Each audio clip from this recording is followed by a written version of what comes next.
Mister Ram started a textile business with 5 lakhs. Okay. So అది మనకి initial investment కాబట్టి capital account అవుతుందన్నమాట. Okay. మన క్యాపిటల్ అకౌంట్ అనే ఒక లెడ్జర్ క్రియేట్ చేస్తాం, రామ్ క్యాపిటల్ అని. Next paid wages rupees 6,000 for each, total of 10 women working in the textile company. So మనం వేజెస్ అనేది పే చేస్తున్నాము అని అంటే అది డైరెక్ట్ ఎక్స్పెన్స్ అవుతుంది అనమాట, వేజెస్ కాబట్టి. శాలరీ అయితే అది ఇండైరెక్ట్ ఎక్స్పెన్సెస్ అవుతుంది. వేజెస్ అంటే ఏంటంటే మనం ఫ్యాక్టరీలో పే చేసే వర్కర్స్కి పే చేసేదాన్ని వేజెస్ అంటాం. ఆ వేజెస్ మనకి డైరెక్ట్ ఎక్స్పెన్సెస్ కింద అవుతుంది. టోటల్గా ఇక్కడ డైరెక్ట్ ఎక్స్పెన్సెస్ అనేది 6,000 ఫర్ ఈచ్ ఇంటూ 10, 60,000 అమౌంట్ అనేది మనకి డైరెక్ట్ ఎక్స్పెన్స్ అవుతుంది. థర్డ్ది paid electricity security deposit to APSPDCL was rupees 80,000. ఇది మనకి ఎలక్ట్రిసిటీ సెక్యూరిటీ డిపాజిట్ అన్నారు చూడండి. సెక్యూరిటీ డిపాజిట్ అనేది ఏంటి అంటే ముందుగా మనం సెక్యూరిటీ పర్పస్ కోసం పే చేస్తున్నాము. అది మనకి డిపాజిట్స్ అనే గ్రూప్లో వస్తుంది. డిపాజిట్స్ గ్రూప్లో వస్తుంది. అంటే రెంట్ డిపాజిట్ కానీ, security deposit, electricity deposit, something మనం ఏ reason any type of reason అయినా సరే, ఎనీ టైప్ ఆఫ్ డిపాజిట్ మనం సెక్యూరిటీ పర్పస్ కోసం డిపాజిట్ చేస్తే అది డిపాజిట్స్ గ్రూప్లో tally. Next paid advance rent rupees 1 lakh for office premises. మన అడ్వాన్స్ రెంట్ పే చేయటం అనేది కూడా డిపాజిట్స్ గ్రూప్లోనే వస్తుంది. ఎందుకంటే ఇది కూడా సెక్యూరిటీ పర్పస్తోనే మనం పే చేయడం జరుగుతుంది. ఏదైనా land or building or institute something మనం లీజుకి తీసుకున్నప్పుడు అక్కడ ఓనర్ సెక్యూరిటీ రీజన్స్తో మనల్ని అడ్వాన్స్ పేమెంట్ అనేది అడుగుతారు. ఆ అడ్వాన్స్ పేమెంట్ సెక్యూరిటీ పర్పస్కి ఇస్తున్నాం కాబట్టి ఇది కూడా మనకి డిపాజిట్స్ గ్రూప్లోకి వస్తుంది. Next he open SBI bank account and deposit rupees 50,000. SBI bank account అనేది మన పర్సనల్ బ్యాంక్ అకౌంట్, మనకి బ్యాంక్ అకౌంట్ గ్రూప్స్లో వస్తుంది. Next 6th point, he publish an advertisement in city cable for rupees 3,000. మనకి అడ్వర్టైజ్మెంట్ అనేది sales purpose కోసం కాబట్టి మన అడ్వర్టైజ్మెంట్ అనే ఎక్స్పెన్స్ దేనికి ఇంకర్ అవుతాం? సేల్స్ ప్రమోషన్ కోసం. So any expenses related to sales మనకి ఇండైరెక్ట్ ఎక్స్పెన్సెస్ అవుతాయి. Next he received interest from bank 5,000. Bank నుంచి తను సమ్ ఎక్స్ ఇంట్రెస్ట్ అనేది తీసుకుంటాడు. సో అది అదర్ ఇన్కమ్, మనకి ఇండైరెక్ట్ ఇన్కమ్ అవుతుంది. ఓన్లీ బిజినెస్ యాక్టివిటీ నుంచి మనకు వచ్చిన జనరేట్ అయిన ఇన్కమ్ మనకి డైరెక్ట్ ఇన్కమ్ అవుతుంది. వేరే ఏ అదర్ ఇన్కమ్ జనరేట్ అయినా సరే అది indirect income. Any other sources దగ్గర నుంచి జనరేట్ అయిన ఇన్కమ్ ఏదైనా సరే మనకి ఇండైరెక్ట్ ఇన్కమ్ కిందకి. ఓకే, ఇప్పుడు ఈ ప్రాబ్లమ్ని టాలీ ప్రైమ్ని చూద్దాం. Okay, first of all company create చేస్తున్నాను. క్రియేట్. ఓకే, ఇక్కడ textile, a company name, country, state. Control A shortcut use చేసి డైరెక్ట్ సేవ్ చేస్తాం. Control+A direct. ఓకే, ఇక్కడ మనకి రామ్ టెక్స్టైల్స్ అనే ఒక కంపెనీ మన టాలీ సాఫ్ట్వేర్లో క్రియేట్ అయిపోయింది. ఇప్పుడు నెక్స్ట్ మనం చేసే వర్క్ లెడ్జర్స్ క్రియేట్ చేయడం. లెడ్జర్స్ క్రియేషన్కి మన మాస్టర్స్లో క్రియేట్ పేజీలోకి వెళ్ళాను. లెడ్జర్స్ ఫస్ట్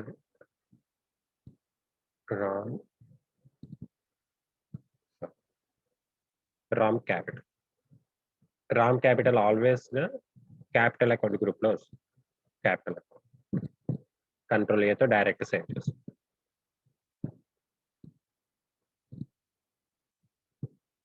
నెక్స్ట్ ఇది వేజెస్ అనమాట. Wages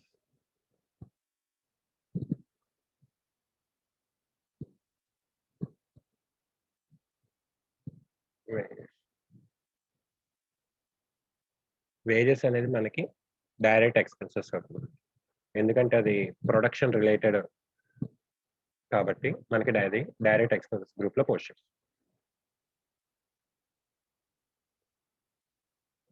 next paid electricity security deposit.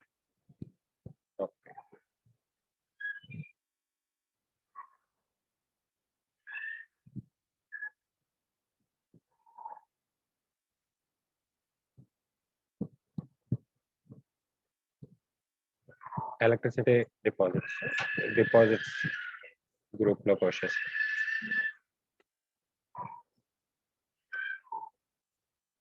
Next advance rent కూడా ఉంది మనకి అకౌంట్, అడ్వాన్స్ రెంట్. ఇది కూడా మనం సెక్యూరిటీ పర్పస్ కి పే చేస్తాం కాబట్టి డిపాజిట్ అసెట్ గ్రూప్ లో post.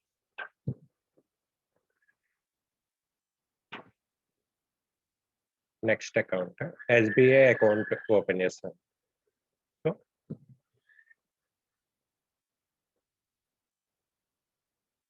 SBI bank, SBI account ఇది మనకి బ్యాంక్ అకౌంట్ గ్రూప్ లో వస్తుంది. ఓకే, ఈ కింద మనకి చూపిస్తున్న ఫ్యూచర్స్ ఏంటంటే మన bank account number, something, IFC code,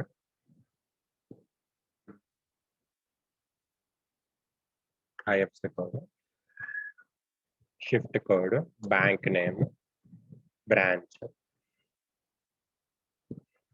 BSR code. ఇవి ఈ బిఎస్ఆర్ కోడ్, ఈ షిఫ్ట్ కోడ్, ఎంఐసిఆర్ కోడ్ అనేవి నేను బ్యాంక్ అకౌంట్స్ వస్తాయండి నెక్స్ట్ ప్రాబ్లమ్స్ లో. ఆ బ్యాంక్ అకౌంట్స్ వచ్చినప్పుడు నేను డీటెయిల్స్ గా మీకు చెప్తాను. అంటే మన బ్యాంకింగ్ ట్రాన్సాక్షన్స్ చేసేటప్పుడు ఈ కోడ్స్ అనేవి యూజ్ చేస్తాం. అంటే ఒక్కొక్క కోడ్ ఒక్కొక్క పర్పస్ కి మనం యూజ్ చేయడం జరుగుతుంది. నేను ఆ ప్రాబ్లం వచ్చినప్పుడు నేను అక్కడ మీకు డీటెయిల్స్ గా చెప్తాను. ఇక్కడ నేను జస్ట్ ఏంటంటే bank account number, IFC code and something ఆ బ్రాంచ్, ఏ ఏరియా బ్రాంచ్ అనే డీటెయిల్స్ ఇచ్చాను. జస్ట్ ప్రైమరీ కింద ఇచ్చాను. ఓకే, కంట్రోల్ చేద్దాం. సేవ్. నెక్స్ట్ వచ్చే మనకి అకౌంట్ అడ్వర్టైజ్మెంట్ అనేది సేల్స్ ప్రమోషన్ కోసం కాబట్టి మనకి ఇండైరెక్ట్ ఎక్స్పెన్స్, కంట్రోల్ చేతో direct sales. Next he received interest from bank.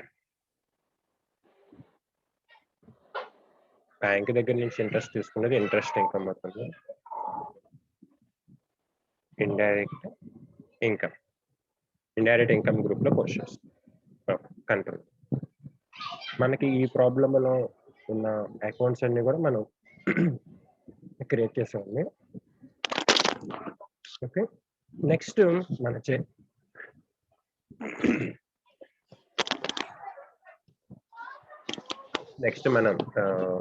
చేయాల్సిన వర్క్ ఏంటి అని అంటే పోస్టింగ్ అన్నమాట. ఫస్ట్ మనకు కావాల్సిన అకౌంట్స్ ఏవైతే ఉన్నాయో ఈ మాస్టర్స్ లో క్రియేట్ చేస్తాం. నెక్స్ట్ మనం ఈ ట్రాన్సాక్షన్స్ లోకి వెళ్ళి వోచర్స్ లో పోస్టింగ్ చేస్తాం. వోచర్స్ మీనింగ్ ఏంటంటే ప్రూఫ్ ఆఫ్ ఎవిడెన్స్. మనకు ఆ పర్టికులర్ ట్రాన్సాక్షన్ జరిగింది అని ఒక ఎవిడెన్స్ కింద మనకు ఆ వోచర్ అనేది యూజ్ అవుతుంది. ఓకే, నేను వోచర్స్ లోకి వెళ్తున్నా. నెక్స్ట్ ఇక్కడ మీకు నేను ప్రీవియస్ క్లాస్ లో ఏంటంటే రిసిప్ట్ పేమెంట్ గురించి చెప్పాను. Receipt payment company point of వ్యూలో ఎనీ క్యాష్ రిసిప్ట్ తీసుకుంటే క్యాష్ రిసిప్ట్ వోచర్లో వేస్తాం. ఎనీ పేమెంట్ క్యాష్ పేమెంట్స్ చేస్తే మనం పేమెంట్ వోచర్లో వేస్తాం. నెక్స్ట్ ఈ క్వశ్చన్ లో మనకి ఇంకోటి ఫెమిలియర్గా వచ్చింది ఏంటి అంటే కాంట్రా అన్నమాట. Contra voucher. ఈ కాంట్రా వోచర్ అనేది మనం దేనికి యూజ్ చేస్తాం అంటే మనం personal deposits, withdraws, bank transaction కి సంబంధించి కాంట్రా వోచర్ అనేది యూజ్ చేస్తాం. కాంట్రా వోచర్ లో మన పర్సనల్ డిపాజిట్స్ అంటే మన అకౌంట్ లో మనమే డిపాజిట్ చేసుకున్నాం, మన అకౌంట్ నుంచి మనమే విత్డ్రా చేసుకున్నాం, అంటే ఏటీఎం విత్డ్రాల్స్ కానీ లేదంటే చెక్ విత్డ్రాల్స్ కానీ మనం చేసుకున్నప్పుడు ఈ కాంట్రా వోచర్ లో పోస్ట్ చేస్తాం.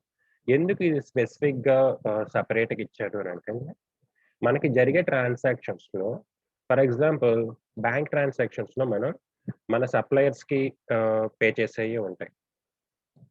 మన సప్లయర్స్‌కి పే చేసేయి ఉంటాయి. అలాగే మన కస్టమర్స్ దగ్గర నుంచి మనం తీసుకున్నవి గూడా ఉంటాయి. Bank transaction. అంటే డైరెక్ట్‌గా మన కస్టమర్స్ మన బ్యాంక్ అకౌంట్‌లో మనీ ట్రాన్స్‌ఫర్ చేస్తాం. లేదు మన సప్లయర్స్‌కి మన బ్యాంక్ అకౌంట్ నుంచి మనీ అనేది ట్రాన్స్‌ఫర్ చేస్తాం. నెక్స్ట్ ఈ బ్యాంక్ ట్రాన్సాక్షన్‌లో మన పర్సనల్ డిపాజిట్స్ ఆర్ విత్‌డ్రావల్స్ ఉంటాయి. ఇప్పుడు బ్యాంక్ ట్రాన్సాక్షన్స్ ఏంటి అనంటే అండి, టైమింగ్ గ్యాప్ వల్ల మన కంపెనీ బుక్స్ ఆఫ్ అకౌంట్స్‌లో ఒక బ్యాలెన్స్ చూపిస్తుంది. మన బ్యాంక్ బ్యాలెన్స్ ఒకటి చూపిస్తుంది. టైమింగ్ డిఫరెన్స్ వల్ల. అంటే ఎలాగో చెప్తాను. ఫర్ ఎగ్జాంపుల్ ఇప్పుడు మీ ఫీ అనేది మీరు ఈరోజు నాకు చెక్ రూపంలో ఇచ్చారు. ఓకే. చెక్ రూపంలో ఇవ్వగానే మీరేం చేస్తారంటే ఈ రోజునే మీ బ్యాంక్ బ్యాలెన్స్‌లో డిడక్ట్ అయినట్టుగా మీ కంపెనీ బుక్స్ ఆఫ్ అకౌంట్స్‌లో ఎంట్రీ చేసుకుంటారు. ఎందుకంటే నాకు ఆల్రెడీ చెక్ ఇచ్చేసారు కాబట్టి. కానీ నేను ఆ చెక్ ఏం చేశాను, నేను ఒక 2 డేస్ తర్వాత బ్యాంక్‌లో డిపాజిట్ చేశాను. ఓకే. 2 డేస్ తర్వాత నేను బ్యాంక్‌లో డిపాజిట్ చేశాను. అది బ్యాంక్ క్లియరింగ్‌కి పంపించి ఆ ప్రాసెస్ అంతా జరగడానికి ఇంకో 2 డేస్ పట్టింది. టోటల్‌గా 5 డేస్. ఈ 5 డేస్ గ్యాప్‌లో ఏమవుతుంది, ఫర్ ఎగ్జాంపుల్ మీ బ్యాంక్ బ్యాలెన్స్ రూ. 10,000 ఉందనుకో. ఓకే. మీ కంపెనీ బుక్స్ ఆఫ్ అకౌంట్స్‌లో కూడా 10,000 ఉంది. మీ బ్యాంక్ పాస్‌బుక్‌లో కూడా 10,000 రూపీసే ఉంది. ఓకే. ఇప్పుడు మీరు నాకు 4,500 చెక్ రాసి 4,500 రూపీస్ చెక్ రాసి నాకు చెక్ ఇచ్చారు. మీరు నాకు ఇచ్చిన రోజునే మీరేం చేస్తారు, మీ కంపెనీ ఆహ్, క్యాష్ కంపెనీ క్యాష్ బుక్‌లో ఏం చేస్తారంటే 4,500 నాకు ఇచ్చేసినట్టుగా ఎంట్రీ చేసుకుంటారు. అంటే మీ బ్యాలెన్స్ ఎంతుంది? 5,500. ఇప్పుడు మీరు ఆ చెక్ ఇచ్చింది నేను ఈరోజు డిపాజిట్ చేయలేదు. అంటే నేను బ్యాంక్ దగ్గరికి వెళ్లి ఆ చెక్ ఈరోజు డిపాజిట్ చేయాలి. ఒక 2 డేస్ తర్వాత డిపాజిట్ చేశాను. మళ్ళీ అది ప్రాసెస్ అవ్వడానికి 2 డేస్ పట్టింది. అంటే ఆ 4 డేస్ టైం వరకు మీ బ్యాంక్ బ్యాలెన్స్ ఎంతుంది? యాక్చువల్‌గా 10,000. బట్ మీ క్యాష్ బ్యాలెన్స్ ఎంతుంది? 5,500. So, there is a big difference between cash book and passbook. అంటే ఈ టైమింగ్ అంటే డిపాజిట్స్ ఇష్యూ చేసినప్పుడు టైమింగ్స్ డిఫరెన్స్ వల్ల మన బ్యాంక్ బ్యాలెన్స్ ఒకటుంటే, మన క్యాష్ బుక్‌లో అంటే మన కంపెనీలో ఉండే బుక్స్ ఆఫ్ అకౌంట్స్‌లో బ్యాంక్ బ్యాలెన్స్ ఒకటుంటుందనమాట. ఈ 2 డిఫరెన్సెస్. ఈ 2 డిఫరెన్సెస్ ప్రాబ్లమ్‌నే మనం బీఆర్ఎస్ అంటాం. బ్యాంక్ రీకన్సిలియేషన్ స్టేట్‌మెంట్ అంటాం. అది ఎలా చేస్తాము ఏంటనేది బీఆర్ఎస్ ప్రాబ్లమ్ వచ్చినప్పుడు చెప్తాను.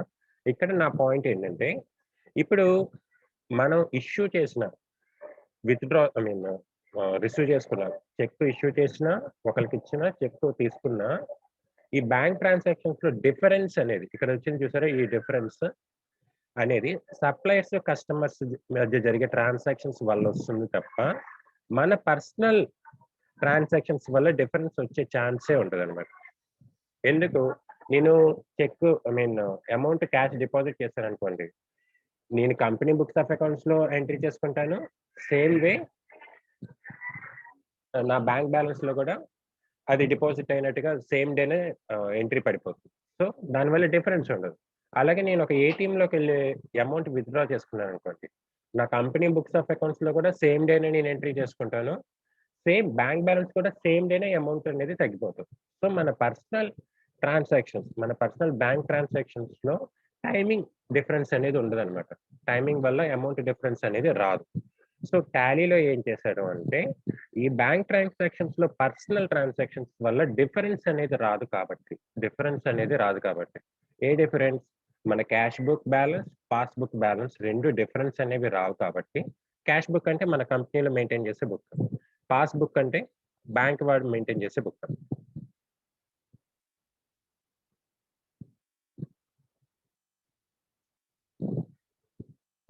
బ్యాంక్ ట్రాన్సాక్షన్స్‌లో మొత్తం ఏముంటాయి? సప్లైస్ మనం పంపించేయి, కస్టమర్స్ దగ్గర నుంచి మనం తీసుకునేయి, పర్సనల్ ట్రాన్సాక్షన్. సో, ఈ పర్సనల్ ట్రాన్సాక్షన్స్ వల్ల ఈ క్యాష్ బుక్, పాస్‌బుక్ డిఫరెన్స్ అనేది రాదు కాబట్టి, మనం ఆ బ్యాంకింగ్ ట్రాన్సాక్షన్స్‌లో సెపరేట్ చేస్తున్నాం అనమాట. దేన్ని సెపరేట్ చేస్తున్నాం?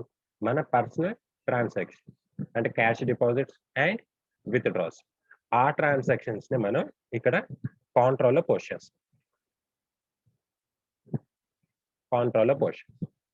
దానివల్ల మనకి యూజ్ ఏంటి అని అంటే, మనం బీఆర్ఎస్ ప్రాబ్లమ్ చేసేటప్పుడు, బీఆర్ఎస్ ప్రాబ్లమ్ ఏంటి, మన cash book balance, passbook balance రెండు డిఫరెన్స్ వచ్చేటప్పుడు ఈ పర్సనల్ ట్రాన్సాక్షన్స్ అనేవి పూర్తిగా ఎలిమినేట్ చేస్తాం అన్నమాట. ఎందుకంటే వాటి వల్ల డిఫరెన్స్ రాదు కాబట్టి వాటిని అక్కడ జరిగిన ట్రాన్సాక్షన్స్ లో నుంచి తీసివేస్తాం. తీసివేయటం వల్ల మన వర్క్ ఏమవుతుంది, సేవ్ అవుతుంది అనమాట. ఓకే, ఇవి ఇన్ కేస్ తీసేయలేదనుకోండి, మనం కూడా ఈ ట్రాన్సాక్షన్స్ ని క్రాస్ వెరిఫికేషన్ చేసుకోవాల్సి వస్తుంది. అంటే ఈచ్ అండ్ ఎవ్రీ ట్రాన్సాక్షన్ మళ్ళీ మళ్ళీ మనం చెక్ చేసుకోవాల్సి వస్తుంది. దానివల్ల మన టైం అనేది వేస్ట్ అవుతుంది అనమాట. అందుకనే టాలీలో ఏం చేస్తాడంటే, మన పర్సనల్ ట్రాన్సాక్షన్స్ వల్ల cash book, passbook balance difference రాదు కాబట్టి ఆ టైప్ ఆఫ్ ట్రాన్సాక్షన్ ని కాంట్రా అని ఒక వోచర్ లో పోస్టింగ్ ఇచ్చారనమాట. సో దానివల్ల అప్పుడు మనం బిఆర్ఎస్ ప్రాబ్లం చేసేటప్పుడు ఈ పర్సనల్ అకౌంట్ అనేది మనం పూర్తిగా తీసేస్తాం. అప్పుడు మనం ఓన్లీ మన సప్లయర్స్ అండ్ కస్టమర్స్ ఎవరైతే ఉంటారో వాళ్ళకి మధ్య జరిగిన ట్రాన్సాక్షన్స్ మనం ఈ క్యాష్ బుక్ అండ్ పాస్బుక్ రెండింటి మధ్య మనం చెక్ చేసుకోవడం జరుగుతుంది. అంటే ఆ డిఫరెన్స్ దేని వల్ల వచ్చింది అనేది టాలీ చేసుకోవడం జరుగుతుంది. ఈ వర్క్ కోసం ఈ కాంట్రా అనే వోచర్ని మనం యూస్ చేస్తాం. సో ఈ కాంట్రా వోచర్లో మనం ఓన్లీ మన personal cash deposits are withdraws ఈ రెండు టైప్ ఆఫ్ ట్రాన్సాక్షన్స్ మనం యూస్ చేస్తాం. ఓకే, మీకు అర్థమైందండి? అర్థమైంది సార్. ఓకే, నెక్స్ట్ ఇక్కడ ఓకే కాంట్రా వోచర్ అయిపోయింది. ఫస్ట్ ట్రాన్సాక్షన్ వచ్చేసరికి మనకి mister Ram started a textile business. So Ram textiles అనేది క్యాష్ రిసీవ్ చేసుకుంది కాబట్టి క్యాపిటల్ అమౌంట్ అంటే రామ్ అనే పర్సన్ రామ్ టెక్స్టైల్ అనే కంపెనీకి ఇచ్చారు. సో రామ్ టెక్స్టైల్ అనే కంపెనీ రిసీవ్ చేసుకుంది కాబట్టి క్యాష్ నేను రిసిప్ట్ వోచర్ లో వేస్తాను. ఓకే, ఇక్కడ మనం ఈ రో పైన ఈ సెలెక్షన్ చూపిస్తుందంటే మనం సింగిల్ ఎంట్రీ మోడ్ లో ఉన్నామండి. సింగిల్ ఎంట్రీ ట్రాన్సాక్షన్స్ మనం డెబిట్ టు క్రెడిట్ అనేవి మనం యూజ్ చేయాల్సిన అవసరం ఉంది. ఓన్లీ డబుల్ ఎంట్రీ ట్రాన్సాక్షన్ అప్పుడు మాత్రమే డెబిట్ టు క్రెడిట్ అనే వర్డ్స్ మనం యూజ్ చేస్తాం. ఓకే, ఇక్కడ ఆల్వేస్ గా క్యాష్ అకౌంట్ ఎంటర్ చేస్తాం. ఇక్కడ Ram capital 5 lakhs. Same. Next మనం వేజెస్ పే చేసిన ట్రాన్సాక్షన్ ఉందండి. సో వేజెస్ అంటే మనం క్యాష్ పే చేసాం. సో అది నేను పేమెంట్ వోచర్ లో వేస్తాను. క్యాష్ వేజెస్ ఎంత అంటే 60,000. కంట్రోల్ ఏ డైరెక్ట్ స్టేట్ ఇస్తున్నాను. కంట్రోల్ ఎంత. నెక్స్ట్ ఎలక్ట్రిసిటీ సెక్యూరిటీ డిపాజిట్ ఉందన్నమాట 80,000. Electricity security deposit 80,000. Rent advance rent వెళ్ళాలి. Okay,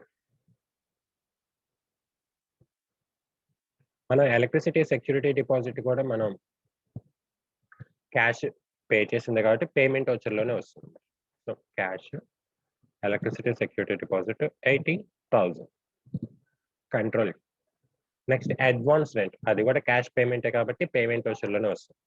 cash advance rent 1 lakh. Control.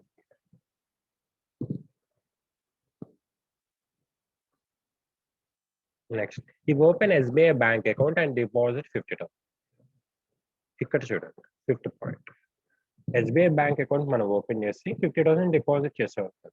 అది మన పర్సనల్ క్యాష్ డిపాజిట్ అంటే థర్డ్ పార్టీ ఇంటర్ఫరెన్స్ అక్కడ లేదు. సో మనకి cash book or passbook difference దీని వల్ల రాదు. ఇలాంటి టైప్ ఆఫ్ ట్రాన్సాక్షన్స్ ని మనం కాంట్రా అనే వోచర్ లో వేసుకుంటాం. కాంట్రా. సో నేను కాంట్రా అకౌంట్ ఓపెన్ చేస్తున్నాను. Contra voucher. So Contra voucher open చేస్తున్నాను. ఇక్కడ ఎస్బీఐ బ్యాంక్ అకౌంట్ ఇస్తున్నాను.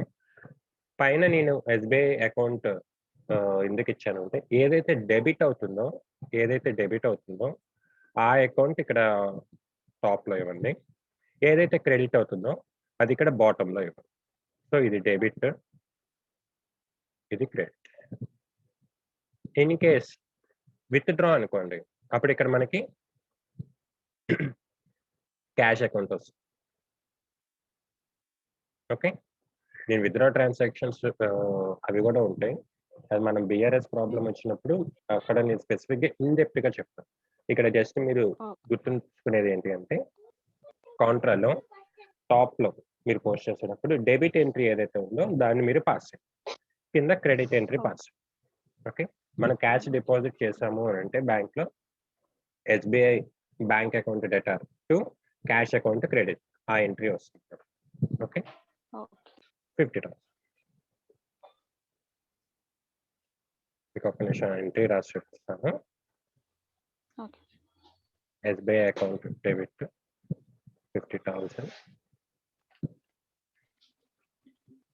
క్యాష్ అకౌంట్ క్రెడిట్ 50,000 ఇది మనం క్యాష్ డిపాజిట్‌కి యూజ్ చేస్తాం. ఓకే. అదే క్యాష్ విత్‌డ్రా అంటే దీనికి quite opposite. Cash account data to SBI account credit cash withdraw అది కూడా మీకు రాస్తాను ఒక నిమిషం.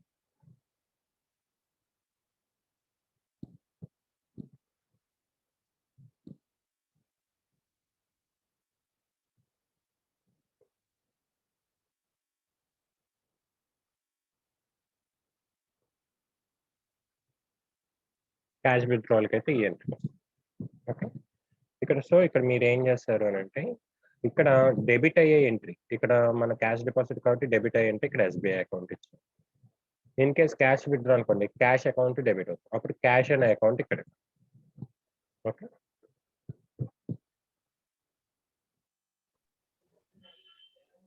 ఓకేనండి. Okay sir. ఈ బ్యాంక్ ట్రాన్సాక్షన్ సంబంధించి మీకు డౌట్ ఉన్న వరీ అవ్వద్దండి. మనకి బ్యాంక్ ప్రాబ్లమ్స్ ఇంకా నెక్స్ట్ చాలా ఉన్నాయి. అక్కడ వచ్చినప్పుడు నేను బీఆర్ఎస్ కూడా చెప్పినప్పుడు మీకు ఇది చాలా ఈజీ అయిపోతుంది. నేను అక్కడ వచ్చినప్పుడు ఇంకా లాజిక్ ఉంటుంది దానికి ఎందుకు మనం పైన డెబిట్ చేస్తాం కింద క్రెడిట్ చేస్తాం అని. ఎందుకంటే ఈ ప్రాబ్లమ్‌లో జస్ట్ ఎంట్రీస్ వరకే కాబట్టి నేను అది ఇన్ డెప్త్‌గా నేను మీకు చెప్పట్లేదు. Okay. Control here. Next he publish an advertisement in CityCab. He publish an advertisement in CityCab. So city కేబుల్లో అడ్వర్టైజ్మెంట్ పబ్లిష్ చేశారు అంటే మనం అడ్వర్టైజ్మెంట్ ఎక్స్పెన్సెస్ పే చేస్తాం. సో పేమెంట్ వచ్చేలో వస్తుంది క్యాష్ అడ్వర్టైజ్మెంట్ అమౌంట్ వచ్చి 3,000 అమౌంట్ వచ్చి 3,000 నెక్స్ట్ మనకి బ్యాంక్ నుంచి ఇంట్రెస్ట్ ఇన్కమ్ వచ్చింది. బ్యాంక్ నుంచి మన ఇంట్రెస్ట్ అనేది ఇన్కమ్ వచ్చింది. ఇక్కడ బ్యాంక్ ఇంట్రెస్ట్ వచ్చిందంటే ఎంట్రీ ఏమొస్తుందండి మీరే ఫర్ ఎగ్జాంపుల్ మీకే ఒక ఎస్‌బీఐ బ్యాంక్ అకౌంట్ ఉంది 50,000 డిపాజిట్ చేశారు. దాని మీద నుంచి మీకు సమ్ ఎక్స్ అమౌంట్ ఇంట్రెస్ట్ కింద వచ్చింది 500 1000 5000 సమ్ ఎక్స్ అమౌంట్ వచ్చింది. అప్పుడు ఎంట్రీ ఏమొస్తుందంటారు? ఇంట్రెస్ట్ క్రెడిట్ అవుతుంది sir. Correct. Bank account debtor to interest account. Exactly correct చెప్పారు. Bank account debit to interest account credit correct. So ఇక్కడ మనకు అది ఇన్కమ్ వచ్చింది కాబట్టి రిసిప్ట్ అన్నమాట. సో ఇక్కడ ఈ రిసిప్ట్ వచ్చేట్లో నేను క్యాష్‌కి బదులు ఎస్‌బీఐ బ్యాంక్ అకౌంట్ తీసుకుంటాను. ఎందుకంటే మనకి ఎస్‌బీఐ బ్యాంక్ అకౌంట్‌లో అమౌంట్ అనేది యాడ్ అయింది. డైరెక్ట్ క్యాష్ అనేది మనకు రాలేదు. సో నేను అందుకని ఎస్‌బీఐ అకౌంట్ అక్కడ ఇచ్చాను. నెక్స్ట్ ఇక్కడ ఇంట్రెస్ట్ ఇన్కమ్ 5,000 ఓకేనండి. Okay. SBI account data to interest income credit control direct save చేస్తాం. ఓకే. బ్యాక్‌కి వెళ్తున్నాం. మన ట్రాన్సాక్షన్స్ కంప్లీట్ అయినాయండి. ఇప్పుడు రిపోర్ట్ చూద్దాం. ఓకే. బ్యాలెన్స్ షీట్‌లో రిపోర్ట్ వచ్చింది. ఇప్పుడు మీరు చెప్పండి మనకు ఈ కంపెనీకి ప్రాఫిట్ వచ్చిందా? లాస్ వచ్చిందా?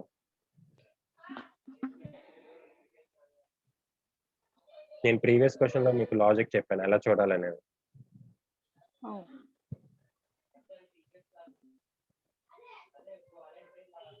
మీకు ప్రాఫిట్ వచ్చిందా? లాస్ వచ్చిందా? బ్యాలెన్స్ షీట్ చూసి చెప్పండి.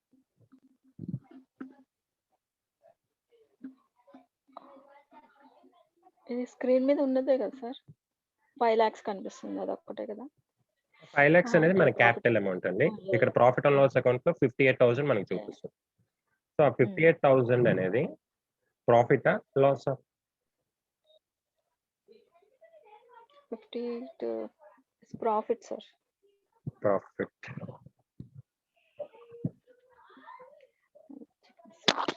ప్రాఫిట్ కాదండి. మనకొచ్చింది లాస్. లాస్. ఓకే. నేను మళ్ళీ చెప్తాను. అంటే 5 lakhs క్యాపిటల్‌లో మనకి ఎగ్జాక్ట్‌లీ. 5 lakhs మనం ఇన్వెస్ట్ చేస్తాం. ఈ ప్రాఫిట్ అండ్ లాస్ అకౌంట్ అనేది బ్యాలెన్స్ షీట్ ఫిగర్. దాన్ని వదిలేసి. ఈ 5 lakhs ఇన్వెస్ట్ చేసి మన కంపెనీ వాల్యూ 1 ఇయర్ తర్వాత ఎంతైందండి? 4,42,000. పడిపోయింది. అంటే మనం 5 లక్షలు పెట్టుబడి పెట్టి బిజినెస్ చేస్తే సంవత్సరం తర్వాత మనం కష్టపడి దాన్ని ఎంతకి తీసుకొచ్చాము అంటే 4,42,000 తీసుకొచ్చాం. 4,40,000. అంటే ఆ amount profit and loss account లో ఉన్న అమౌంట్ లాస్ అన్నమాట. ఓకే. ఓకే. ఈ 58,000 అనేది లాస్. మామూలుగా చాలా మంది ఏంటంటే asset side profit and loss account ఉంటే అది లాస్, లయబిలిటీ సైడ్ ఈ ప్రాఫిట్ అండ్ లాస్ అకౌంట్ ఉంటే ప్రాఫిట్ అంటారు. అలా మటుకి చూడమాకండి మీరు ఎప్పుడు కూడా. ఒక asset side profit and loss account ఉంటే అది loss, liability side profit and loss account ఉంటే అది ప్రాఫిట్. అలా చూడమాకండి. ఎందుకంటే ఓకే. మీరు క్యాపిటల్ మైనస్ ఎక్స్‌పెన్సెస్. ఎగ్జాక్ట్‌లీ. ఎందుకంటే మనం అనాలిసిస్ చేసేటప్పుడు మనం పాయింట్ టు పాయింట్ అనాలిసిస్ చేయాల్సొస్తది. అప్పుడు మీరు సింపుల్‌గా ఓకే. 5 lakhs పెట్టుబడి పెట్టాం. ఇంత అమౌంట్ అయింది. ఆ అమౌంట్ మనకి లాస్ అయిందని సింపుల్‌గా మీరు అర్థం చేసుకుంటే తర్వాత అనాలిసిస్‌కి అది యూజ్ అవుతుంది. మీరు ఇలా బండగుర్తులుగా asset side profit and loss, liability side profit and loss account ఉంటే ప్రాఫిట్ అని గుర్తుపెట్టుకున్నారనుకోండి. మీ అనాలిసిస్ చేసేటప్పుడు మీకు అది డిఫికల్టీగా ఉంటుంది. ఓకే. సరే. ఓకే.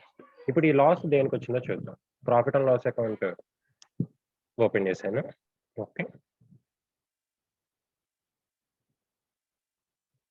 ఓకే అండి. ఈ లాస్ దేనికని వచ్చిందండి?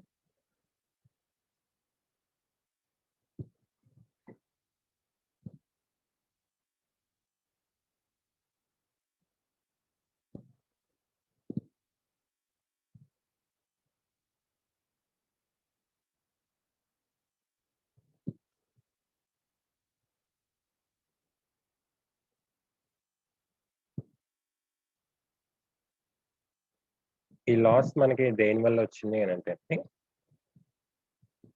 అసలు యాక్చువల్‌గా మనకి ఇన్‌కమ్ అనేదే లేదు. చూసారా? ఇక్కడ మనకి ఇన్‌కమ్ అనే అకౌంటే లేదు. అంటే ఎటువంటి సేల్స్ అనేవి మనకి లేవు. అంటే జస్ట్ ఇనీషియల్‌గా స్టార్ట్ చేస్తాం. మన వర్కర్స్‌ని పెట్టుకొని వాళ్ళకి ఫ్రీగా మనం వేజెస్ అనేవి పే చేస్తున్నాం. ఉన్న మాట చెప్పాలంటే. ఇలాంటి సిట్యుయేషన్‌లో కంపెనీ ఏం చేయాలి అనంటే, ఇక్కడ ఈ వేజెస్ 60,000 ఉన్నాయండి. అంటే క్వెషన్‌లో 10 వుమెన్స్ అని ఇచ్చాం కదా! ఈ 10 వుమెన్స్‌లో మనకి ఇంకా ఇన్‌కమ్ జనరేట్ అవ్వట్లేదు కాబట్టి skilled workers, semi skilled workers, unskilled workers 3 categories ఉంటారు. అంటే బాగా A grade, B grade, C grade అని కంపెనీ స్టాఫ్స్‌కి మనం అలాట్ చేస్తాం. ఇప్పుడు మనకింకా ఇన్‌కమ్ అనేది జనరేట్ అవ్వలేదు కాబట్టి వీళ్ళకి మనం అలా ఎంప్లాయ్‌మెంట్ ఇచ్చి మనకు ఫ్రీగా సాలరీ అనేది మన కంపెనీ పే చేయలేదు కాబట్టి, ఈ సెమీ స్కిల్డ్, అన్‌స్కిల్డ్ వర్కర్స్ ఎవరైతే ఉన్నారో వాళ్ళని మనం ఈ కంపెనీలో నుంచి తీసివేయటం మంచిదన్నమాట. ఎందుకంటే కంపెనీకి అది కాస్ట్ ఓవర్ బర్డెన్ అవుతుంది కదా! తీసివేయటం మంచిది. అంటే ఆ ఎంప్లాయీస్‌లో నార్మల్‌గా skilled A grade, B grade or C grade or skilled, semi skilled, unskilled అంటే కంపెనీని బట్టి వాళ్ళు అలా కేటగరైజ్ చేస్తూ ఉంటారు. అంటే చాలా కంపెనీస్ మీరు అబ్జర్వ్ చేయండి. కరోనా టైంలో లాక్‌డౌన్స్ ఏర్పడి బిజినెస్ అంతా జరగకుండా ఉంది కాబట్టి వాళ్ళేం చేశారంటే ఈ అన్‌స్కిల్డ్ వర్కర్స్ ఎవరైతే ఉన్నారో వాళ్ళని తీసేయటం జరిగిందన్నమాట. అంటే తీసేస్తుంది ప్రతి కంపెనీ. ఎందుకంటే వాళ్ళకక్కడ పడే కాస్ట్ బర్డెన్ ఏదైతే ఉంటుందో దాన్ని తగ్గించుకునే ప్రయత్నం చేస్తారు. ఓకేనా? మీరు యాస్ ఎ ఫైనాన్షియల్ అనలిస్ట్ అంటే మీరు ఫైనాన్స్ పాయింట్ ఆఫ్ వ్యూలో చూసుకుంటే, మనం ఎక్కడ స్టెప్ యాక్షన్ తీసుకోవాలనుకున్నప్పుడు ఈ స్టెప్ మీరు ఇక్కడ యాక్షన్ తీసుకోవాలి. ఈ కంపెనీకి. ఫ్యూచర్‌లో ప్రాఫిట్స్ తెచ్చిపెట్టాలి, ప్రాఫిట్ రావాలి అనంటే ఎక్కడైతే మనం ఓవర్ ఎక్స్‌పెన్సివ్ అవుతుందో ఆ ఎక్స్‌పెన్సివ్‌లో మనం తగ్గించుకోగలిగిన ఎలిమెంట్ ఏంటి అనేది మీరు అబ్జర్వ్ చేసి తీయాలి. సో ఇక్కడ వేజెస్లో మనం 60,000 పే చేస్తున్నామంటే అందులో సెమీ స్కిల్డ్ అన్స్కిల్డ్ లేబర్స్ కూడా ఉంటారు. అంటే ఇట్ డిపెండ్స్ అనమాట. మనం ఖచ్చితంగా 2 కేటగిరీలు తీసేయాలని కాదు, ఓన్లీ అన్స్కిల్డ్ లేబర్స్ అయినా మనం ఎలిమినేట్ చేయొచ్చు అక్కడ జరిగే రిక్వైర్మెంట్ని బట్టి ఆర్ నెసెసిటీని బట్టి. Okay, but compulsory unskilled labour workers ఎవరైతే ఉంటారో వాళ్ళైతే కంపల్సరీ కంపెనీ తీసేస్తారు అన్నమాట ఆ టైం. ఎందుకంటే ఆ కాస్ట్ని ఓవర్ ఎక్స్పెన్స్ చేసుకుంటూ వెళ్ళటం కంపెనీకి ఇష్టం ఉంటుంది అన్నమాట. ఓకే, అందుకని వాళ్ళని మనం తీసేయాలి. నెక్స్ట్ ఇక్కడ మీరు ఇంకో పాయింట్ ఆలోచిస్తే ఇక్కడ ఇంట్రెస్ట్ ఇన్కమ్ జనరేట్ అయింది చూడండి. ఇంట్రెస్ట్ ఇన్కమ్ 5,000 మనకి ఈ బిజినెస్ కనుక చేయకుండా ఉంటే, ఓకే, ఈ బిజినెస్ అసలు మీకు చేయకుండా ఉంటే మీకు 5,000 అనేది ఇన్కమ్ అనేది ఉండదు. ఈ బిజినెస్ చేయటం వల్ల ఈ 5,000 కూడా మీకు మైనస్ ఒక పాయింట్ చెప్తాను. ఓకే, మీరు ఈ బిజినెస్ చేయకుండా ఉంటే మీకు 5,000 ప్లస్ చేయాలి. ఈ బిజినెస్ చేయటం వల్ల మీరు ఈ 5,000 కూడా మైనస్. అది కూడా ఇక్కడ ఒక పాయింట్ అనేది మీరు గుర్తుంచుకోవాలి. అంటే ఆ ఇండైరెక్ట్ ఇన్కమ్ని అప్పుడు ఏం చేస్తాం, ఎలా చేస్తాం అనేది నెక్స్ట్ ప్రాబ్లమ్స్లో వస్తుంది. అంటే దాన్ని ఎలా మనం తెచ్చుకోవాలి, ఆ ఇన్కమ్ని ఎలా జనరేట్ చేసుకోవాలి అనేది నెక్స్ట్ ప్రాబ్లమ్స్లో ఉంటుంది. బట్ ఇక్కడ మీరు ఆ పాయింట్ అబ్జర్వ్ చేస్తారని చెప్తారు. ఓకే, మీరు ప్రాఫిట్ అండ్ లాస్ అకౌంట్ చూసి ఇది ప్రాఫిట్ లాస్ అని ఈ రిపోర్ట్స్ చూసి ఎవరైనా చెప్పేస్తారు, ఓకే లాస్ వచ్చింది, ప్రాఫిట్ వచ్చింది. కానీ ఎందువల్ల లాస్ వచ్చింది, ఇప్పుడు మీరు ఒకటి ఆలోచించండి, మనం అసలు రిపోర్ట్స్ ఎందుకు వెరిఫై చేస్తాం? ప్రాఫిట్ అండ్ లాస్ అకౌంట్ కానీ బ్యాలెన్స్ షీట్ కానీ ఏ కాస్ట్ అంటే మేనేజ్మెంట్ ఎందుకని వెరిఫై చేస్తుంది మీరు చెప్పండి. అసలు మనం దేనికి ఎంత పెట్టామో ఏంటో తెలుసుకోవాలి కదా sir. Okay, first point. Next మనం పలానా దగ్గర నుంచి ఇంత అమౌంట్ తీసుకొచ్చాము, దీనికి ఖర్చు పెట్టాము, మనం పెట్టిన దానికి మనకి వచ్చింది చూసుకోవడానికి కూడా అన్ని రాసుకుంటా ఉండాలి. నెక్స్ట్ ఇంకో ఫర్దర్ స్టెప్ ఏంటంటే ఈ ట్రాన్సాక్షన్స్ బట్టి మన ఫ్యూచర్ లో ప్లానింగ్స్ కోసం ఈ రిపోర్ట్స్ చూస్తారు. ఫ్యూచర్ ప్లానింగ్స్ కోసం. ఓకేనా, ఇప్పుడు ఈ రిపోర్ట్స్ చూడలేదనుకోండి, మీరు ఈ రిపోర్టే కనుక చూడకపోతే ఇక్కడ 60,000 అనేది over investment, I mean over expense అనేది మనం తెలుసుకోలేం. ఓకే, దీన్ని బట్టి ఫ్యూచర్ లో ఏం చేయాలి, మనం ఏ స్టెప్ తీసుకోవాలి అనే ప్లానింగ్ కి ఈ రిపోర్ట్ అనేది యూజ్ అవుతుంది అన్నమాట. మేనేజ్మెంట్ మెయిన్ వాళ్ళ రిపోర్ట్స్ చూసేది నెక్స్ట్ మన ప్లానింగ్ ఏంటి, మనం ఏం ప్లాన్ చేసుకోవాలి, మన కంపెనీ సక్సెస్ఫుల్ గా ప్రాఫిట్ లోకి రన్ అవ్వాలంటే ఇలాంటి ప్లానింగ్స్ కోసం వాళ్ళు ఈ రిపోర్ట్ అనాలిసిస్ చేస్తారు. ఈ రిపోర్ట్ అనాలిసిస్ చేసేది ఎవరు అంటే మీలాంటి ఒక financial manager or financial analyst ఎవరైతే ఉంటారో వాళ్ళు దాన్ని అనలైజ్ చేస్తారు. నేను మీకు అందుకనే కావాలని ఆ పాయింట్ ఆఫ్ వ్యూలో చెప్తున్నాను. మీరు బ్యాలెన్స్ షీట్ చూసినప్పుడు అందరిలాగా అసెట్ సైడ్ ఉంటే లాస్, లయబిలిటీ సైడ్ ఉంటే ప్రాఫిట్ అని కాకుండా కంపెనీ వాల్యూ చూడండి. కంపెనీ ఇంత వాల్యూ ఇన్వెస్ట్ చేసింది, దాని అసెట్స్ ఎంత ఉన్నాయి, సో లాస్. ఆ లాస్ దేని వల్ల వచ్చింది, ఆ లాస్ ని కంపెనీ రికవరీ చేసుకోగలదా లేదా, ఆ లాస్ అసలు ఎక్కడెక్కడ మనం కాస్ట్ ఇన్వెస్ట్ చేస్తాం, దాని నుంచి ఇన్కమ్ జనరేట్ అవుతుంది. ఇప్పుడు ఈ 60,000 మీరు ఎక్స్పెన్స్ పెట్టారంటే దీనికి తగ్గట్టు ఇన్కమ్ ఉండాలి కదండి ఇక్కడ, కానీ ఇక్కడ లేదు ఇన్కమ్ అనేది. సో అప్పుడు ఏం చేయాలి, కంపెనీ షట్ డౌన్ చేసేయాలా? నో. ఎందుకంటే కంపెనీ ఇనీషియల్ గా స్టార్ట్ అయినప్పుడు ఇలాంటి ఓవర్ ఎక్స్పెన్సెస్ అనేవి ఉంటాయి అనమాట. ఎందుకంటే అది మార్కెట్ లోకి వెళ్ళి దాన్ని సేల్స్ తెచ్చుకోవడానికి కొంత టైం పడుతుంది. మనకి లాస్ వచ్చిందనగానే కంపెనీ షట్ డౌన్ అంటే ఆల్ ఓవర్ ఇండియా ఏ బిజినెసెస్ కూడా ఉండవు. ఓకే, సో ఈ 60,000 మనం ఏం చేయాలి, ఆ వర్కర్స్ ఎవరైతే unskilled or semi skilled workers ఉన్నారో వాళ్ళకి మనం జాబ్ లో నుంచి తీసేయటం, మిగిలిన స్కిల్డ్ లేబర్స్ ని టెంపరీ అంటే mean for the time being కొంత సేల్స్ పికప్ అయ్యే వరకు స్కిల్డ్ లేబర్ తోనే మనం రన్ చేయడం. జస్ట్ లైక్ కరోనా టైంలో, ఈ లాక్డౌన్ టైంలో మాక్సిమం అందరి జాబ్స్ తీసేయడం జరిగింది అనమాట అన్స్కిల్డ్ లేబర్స్. ఎందుకంటే for the time being company మళ్ళీ పికప్ అయ్యి ఇన్కమ్ నార్మల్ గా జనరేట్ అయ్యే వరకు మెయిన్ స్కిల్డ్ వర్కర్స్ ఎవరైతే ఉంటారో వాళ్ళతోనే కంపెనీ రన్ చేస్తారు. ఎందుకంటే కాస్ట్ అనేది అక్కడ తగ్గుతుంది కాబట్టి. ఓకే.